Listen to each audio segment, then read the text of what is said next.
nabili na medyo natuwa ako. Katawid lang ako. Delikado ang buhay ko. Kaya share. Natuwa ako eh. Eto. Ay, nasa kalsada ako, mama. Nakasagasaan ako. Mamaya na lang. Papakita ko sa inyo. Basta nakakatuwa. Ilang years na bata pa ako nung makakatikim ako nito eh. Bata pa ako. Napakabata ko pa siguro. Talaga as in. Ay nako. Day off kasi. Wala akong magawa. Ngayon. Tapos nag-ikot-ikot ako. Bumili ng naghanap ng mga gulay-gulay. Ang madalas ko nakikita rito ngayon na nabibili ko, kangkong. Diba? Kangkong. Pero medyo iba yung kangkong dito sa Pinas eh. Medyo ano siya, maliliit yung ano ba yan? Payat ba? Payat. Nagda-diet pati yung kangkong dito. Hindi kagaya sa atin tataba.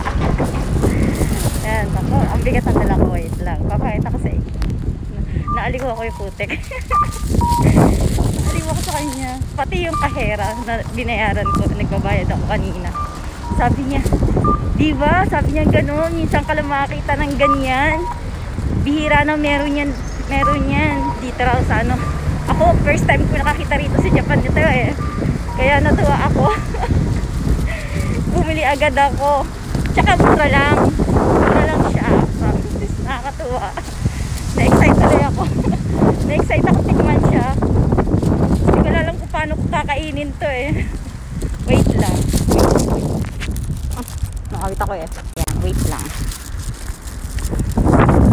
Dali lang. Nangangawit ako. Bigat kasi ng aking ganda. Sasakyan ko. I-share ko sa inyo. Ang hirap dito eh. Ang hirap magbukas. Naglalakad ako sa Koen. Sa park. Pupunta sa parking. Sa sasakyan ko. Wait lang. Saglit lang. Malapit lang ako sa sasakyan ko. Naisipan kong lumabas kasi naboboring ako sa bahay.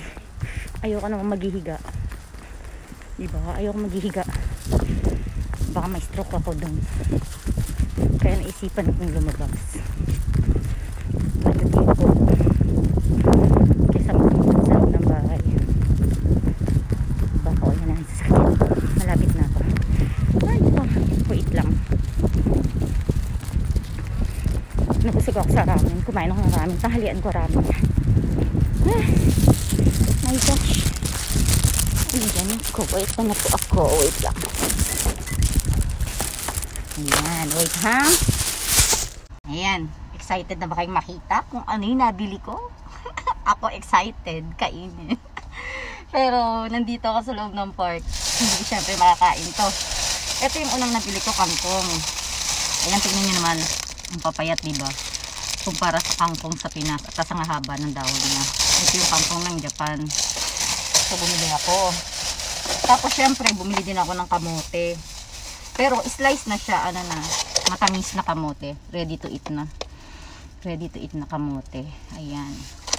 Pero, bumili din ako pala ng ano. Mura lang kasi yung orange din eh. Ayan, bumili ako ng orange. Ayan. Pero, ang pinaka gusto ko dito is, taran! Walaan nyo kung ano to. My God! Ngayon lang ulit ako nakakita nito. Bata pa ako nung huli ako makakita nito. Tubo. Grabe, nakakatuwa. First time ko nakakita rin sa Japan ng tubo. Ang problema, paano ko kakainin to? Diba? Ang galing, diba? Tatry ko kagad. Tatry ko kagad to pag uwi. Matikman. Bye-bye muna, diba? Yun lang. Natuwa ako. Ang tubo. Wow. Bye-bye.